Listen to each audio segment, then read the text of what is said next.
Hi, good morning. Today we're looking at the whole concept of working our sound system. As you can see, we have done some amount of recalibration to our system. We're trying to make it a little neater and a little more efficient for our sound engineers. And this is a video that will help us to understand the components, how to operate, and how to really give the best service as we look at what we have in terms of sound here at Central SDA Church.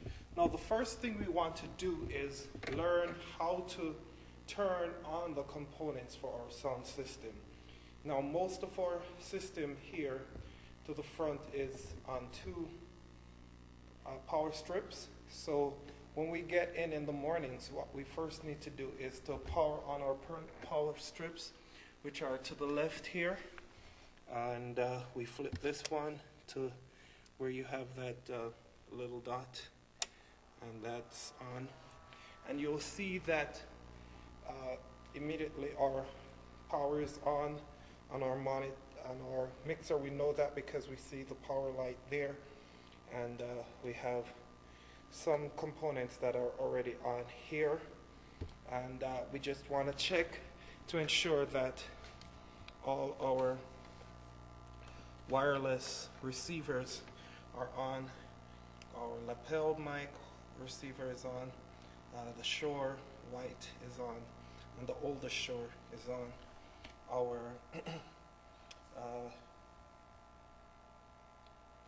what's this now? This is our Vocal Pro is on, our Tascam is on, our powered amp is on, and you can see by the blue light. And lastly, we need to check to see that the sound going toward the back is on. That isn't on. It's on an independent power source, so we turn that on, and now we'll have sound going to the back of our room. And that's really all the components for our sound system in terms of powering on. There is one last thing that we need to do to ensure that everything is on.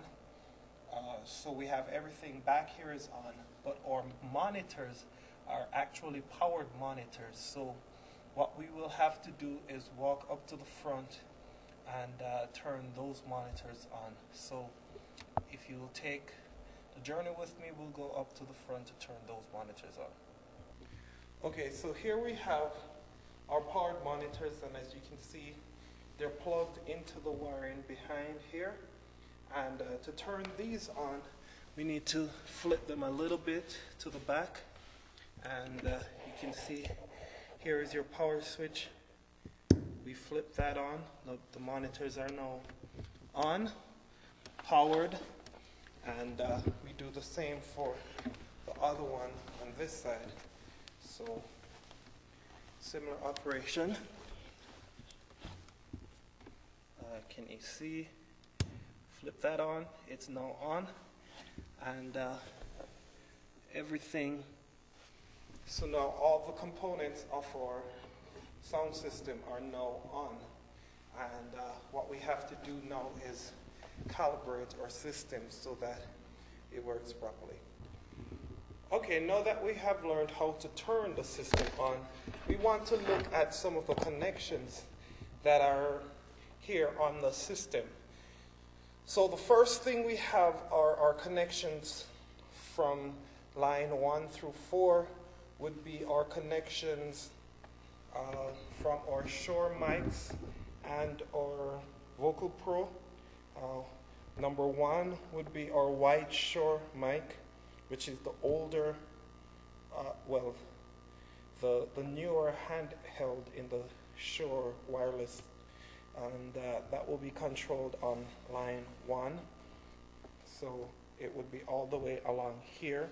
The controls for that would be here. The slider, which adjusts that. These determine which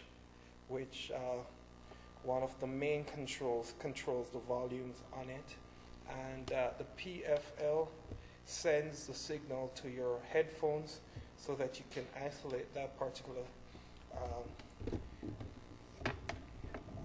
channel on your headphones, and then the pan function, pan left and pan right, send sound more to your left or your right speakers.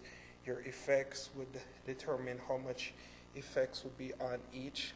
Your aux 1 and aux 2, we use our aux 1 for sending sound to the back rooms, kitchen, mother's room, pastor's bathroom, etc.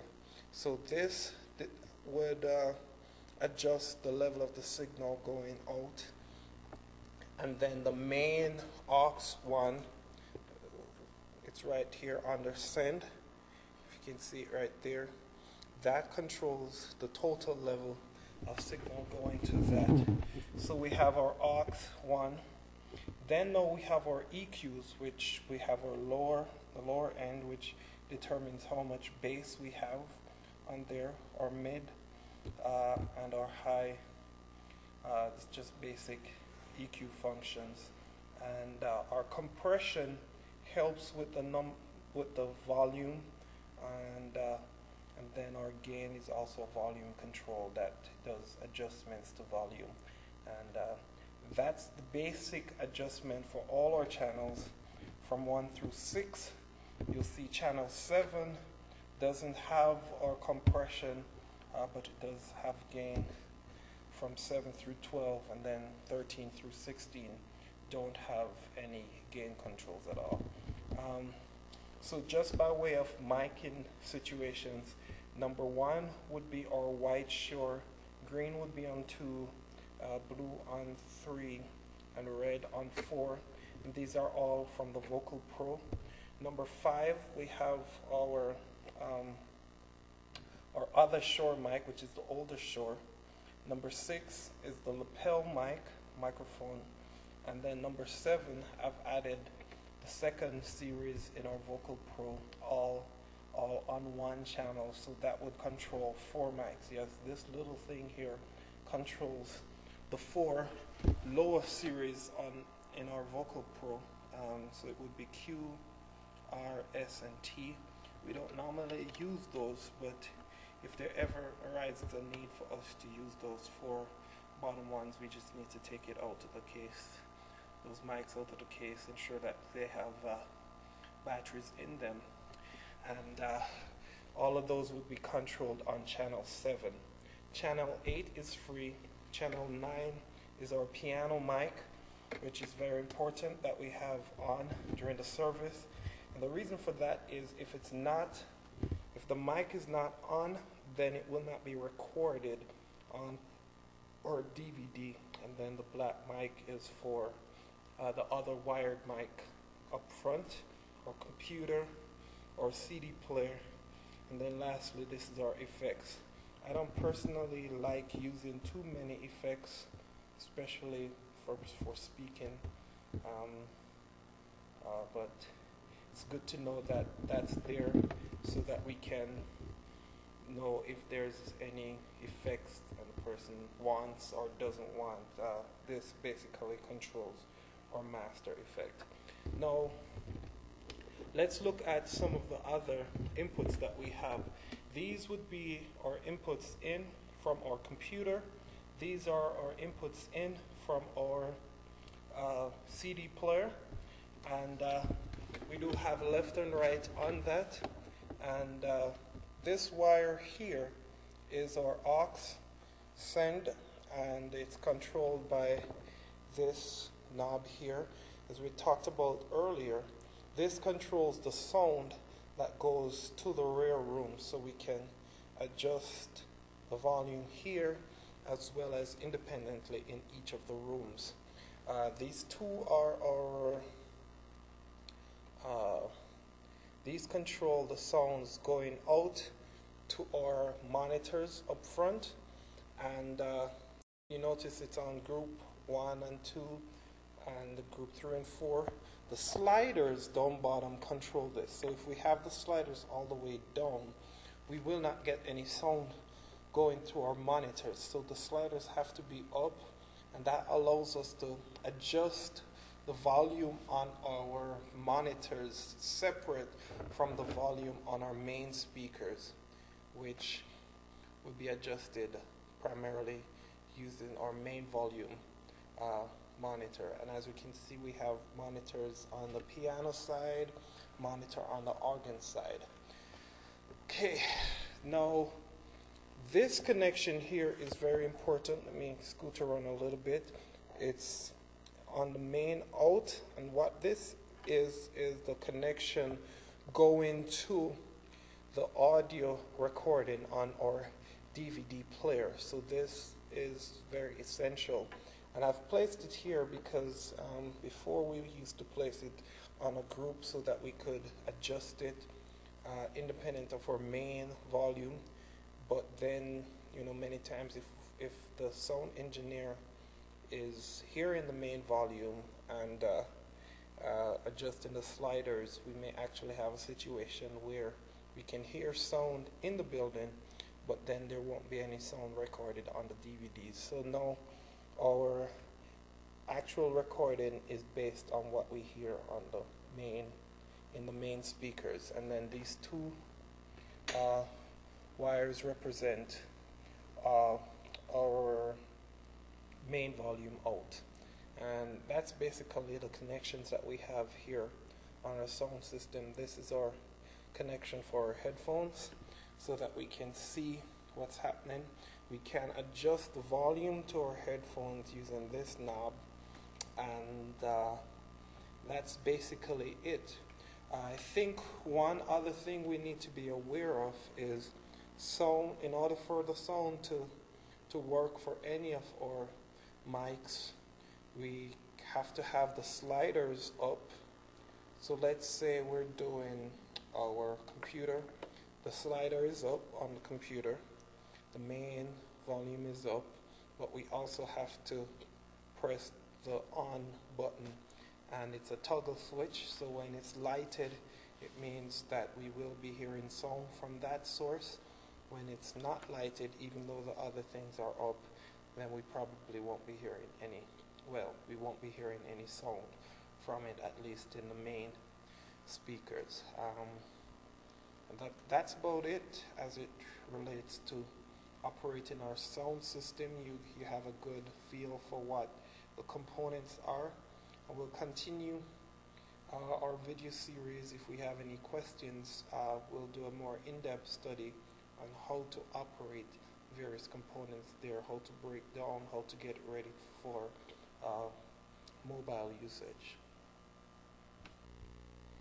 Okay, now that we've talked about looking at our sound system, let's look at the video equipment that we have here at church. So first of all, we have our television, and I know a lot of times our television is in the open, so sometimes do expect that somebody's going to change the settings on this. It's pretty accessible.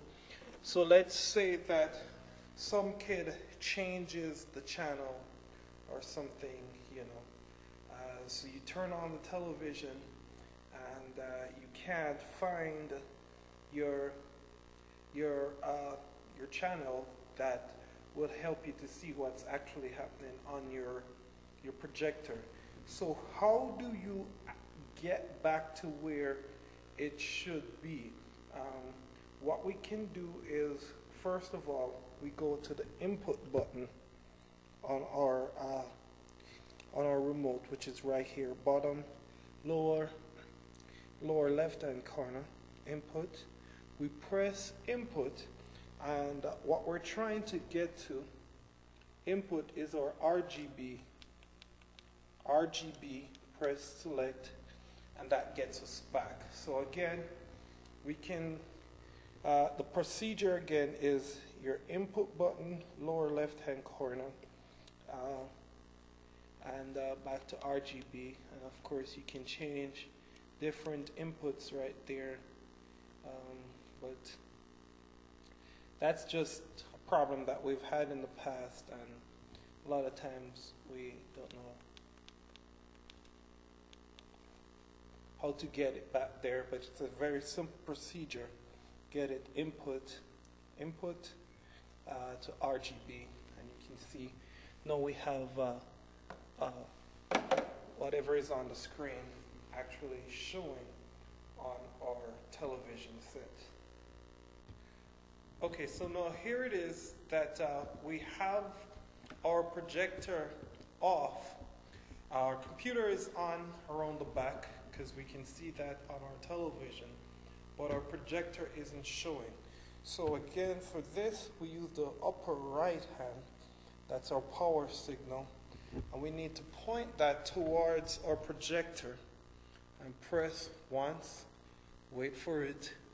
We'll see the light blinking. Once we see that light blinking, we know it's about to, it's all good. And we just have to wait for it to begin to show. But that's our basic way of turning on our projector. And the next thing that we need to do is just wait, and it should show up, and everything should be fine. It should work properly. You see, it takes a little bit. We have an older projector. Hopefully, we'll be able to get a newer one soon. But that's the basic setting. Again, it's the upper right-hand corner power signal. If you press this, you'll get a pointer type thing. But this gives us our power. And now we have whatever is showing on our screen also showing on our television. And I think these are the two things that we need to do first of all after we've turned on our computer. I'm going to move to the back to show us how our computer is actually set up, and then we'll look at our camera operations. Okay, so behind here we have the brains to our video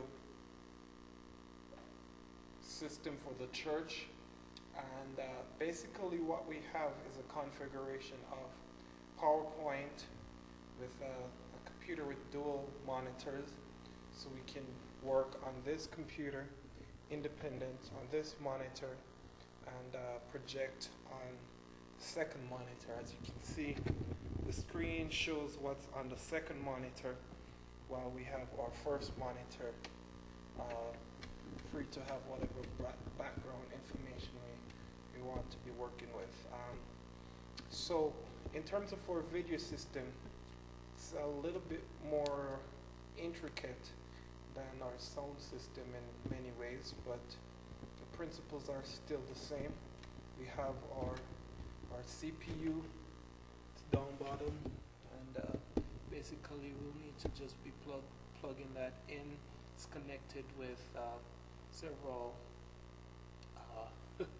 peripheral devices, but we have on this side, we have our video splitter, VGA splitter. And basically what this does, it takes the signal from our computer and splits it across the television monitor, to the computer monitor, to the projector, and then to the video splitter, the video mixer, so that we can mix whatever we are showing on PowerPoint onto our DVDs. So let's see if we can open up a PowerPoint presentation on this. And I'll be using Sabbath's PowerPoint. We normally find our PowerPoint in Dropbox. We open Dropbox or Dropbox folder. It's opened, and we go into Central Service PowerPoints and look at the date. So let's open September 15th, which was last week. It wasn't here. You'll notice it opens up on our second monitor. We probably want to put it over here, maximize, and then press F5. And what you'll see is on this screen, we control the slides going forward. We can see the various slides. Can probably go straight to any particular slide, while on that screen we have you see what's being projected on by the projector and what the people see, also what's seen by the television monitor. Also, that's what's going to be on our video mixer, and I'll just talk a little bit about that later on. But that's basically how we open up our PowerPoints. We always prepare and save our PowerPoints in Dropbox so that we can do it. I can do it at home, and once I save it at home, then it automatically loads up to the computer here at church. We don't have to go bring any stick drives or anything like that. So once we get that done, let's go over and look at our video monitor.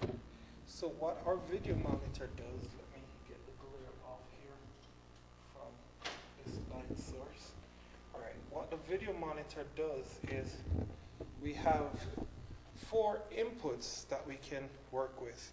Right now you're seeing camera A, and as you can see, the camera is showing itself, therefore it will give you that forever thing. So this shows us what our 3 different sources are seeing. Source A, source B, which is the camera up front, and source C is our projector. So if we want to select between them, first thing is, let's make sure that it's on fade dissolve, all right? Once we've selected that, did you see? I press that fade resolve, press for A, and then A shows up, all right? Now I want to switch to camera B, press B and press play. B shows up, and what we have here is what we're seeing from camera B. And there we'll see that, and if we want to go to our PowerPoint, press C and press play, and now we have what is on the PowerPoint being recorded by our DVD player. And just know what we need to do when we start our service and we're about to record. We use the, let me get this out of the way, sorry.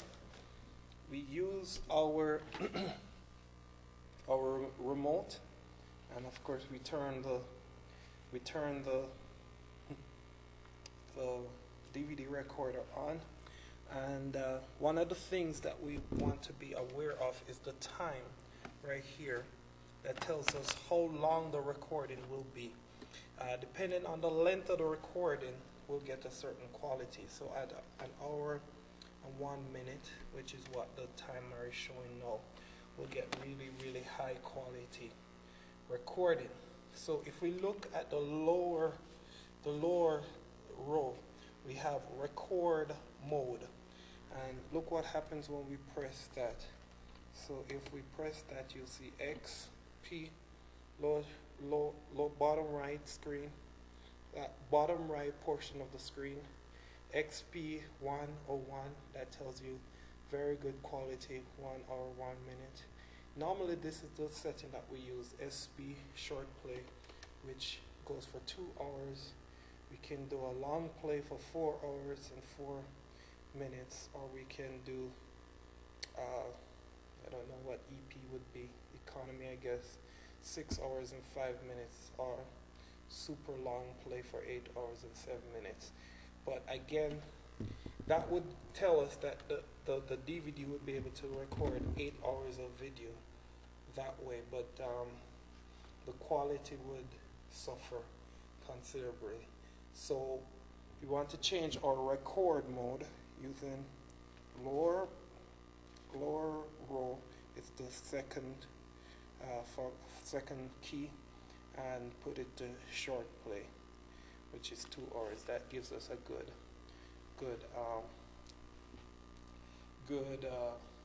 what can I put that? Good quality, good time, the kind of good intermediate type thing. So that's basically the things that we use back here for our recording. Now I must tell you that we do have a problem with our video mixer, so I'm going to turn it off and illustrate one of the major problems that we have. So we turn off using that. Let's turn it off. I will illustrate the major problem. But before I do that, let's just look at the connections. Connections behind here. Let's switch this around. Connections behind here. This connection is from our A camera, which is the one that's at the back. This is the camera took from the front, and it's at number 2. This is the out. So we take this and we put that signal all the way into the DVD recorder. All right, we put the signal into the DVD recorder. So this is where the video comes from, into the DVD recorder. These two come from our audio mixer, and we talked about that earlier in our video. All right, now we go back here and we'll see in 3. This is from, let me make sure that you're seeing it. It's a white kind of cord, and this is actually from our PC to TV converter. So we get the signal from this to, and we put it all the way over here, and that makes it, we put it in our third in. Again, it comes from this, so the signal comes, I'm trying to get you a good view from here, and it's coming all the way from our splitter here. So this is it, and as you can see, it runs along here all the way to the PC to TV converter, and then goes into the video mixer. Now this is your preview out, this red cable, and what we do, we put it into our television monitor, and this cord really serves no purpose, so we don't need it there. And that's the basic setup of our system. And we take video. When everything works around the back, we take video from this into our sterns, and then from the stern to the splitter right here, and that puts it around the back. It's not working presently, but sometime in the future we'll be able to fix it. It worked before. We just need to do a few repairs on that, and it should work again. And back to this. So our video mixer does have some type of short. So once we have our monitors powered on, television monitor powered on, or DVD recorder powered on, this monitor powered on, we need to turn on our digital video mixer. So we turn it on, flip the switch, you see it comes on, and then it shows up the cameras that are actually on. Now we do have a problem with the input for number 3. So let's play number 3, which is C, and see what happens. You'll see that a lot of times we turn it on and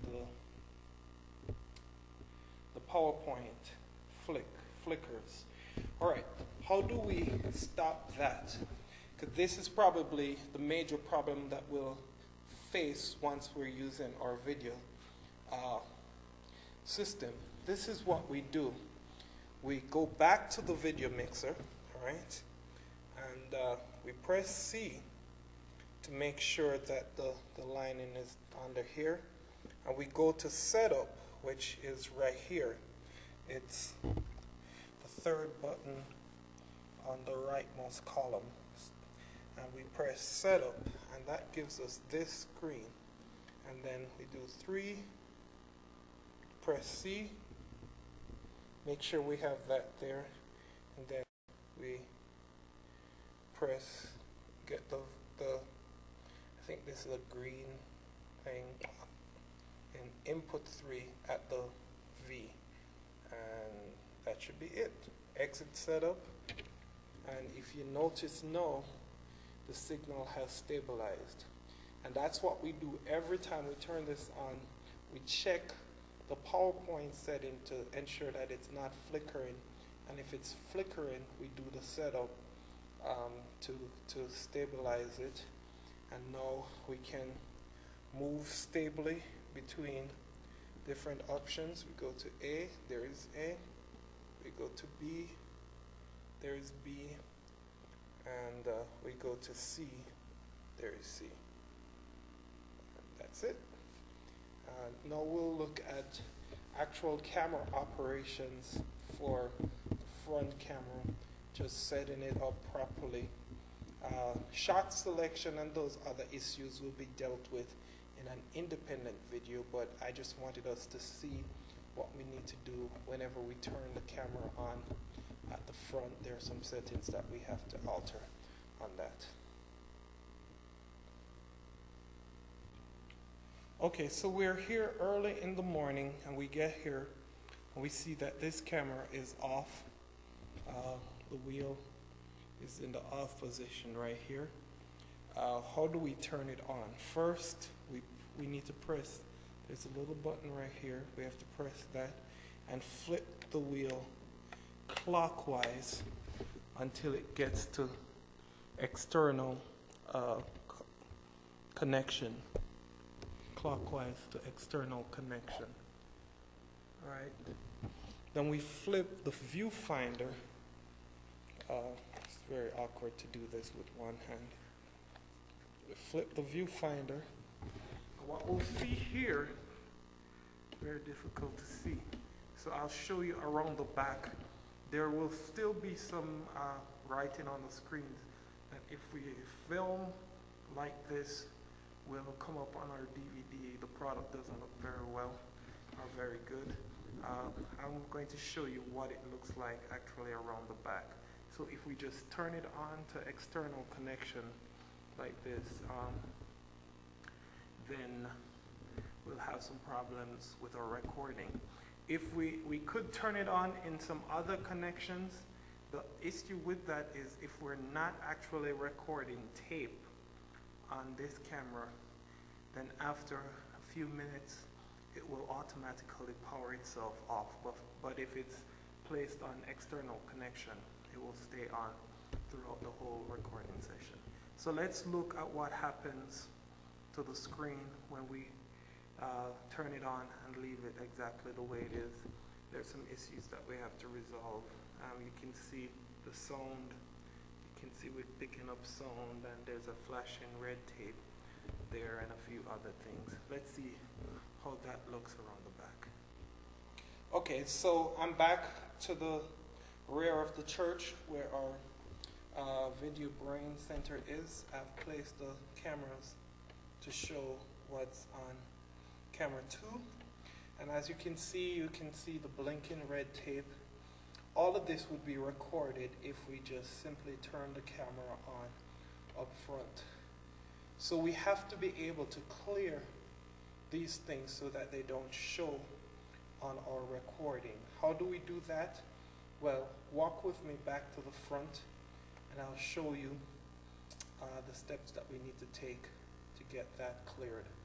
And once we've cleared that, then our system would be set and ready to go for recording whatever services are necessary. Okay, so we're back up to the front and we still have the image blinking on our screen. How do we get that off? Well, if we look on our camera, get the shot properly. Okay.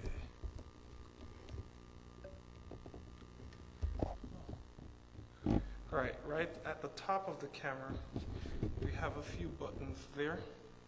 And if you see the first button, we'll press that twice, and that will clear our screen. So if you look at our screen now, you'll see that we won't have anything blinking there.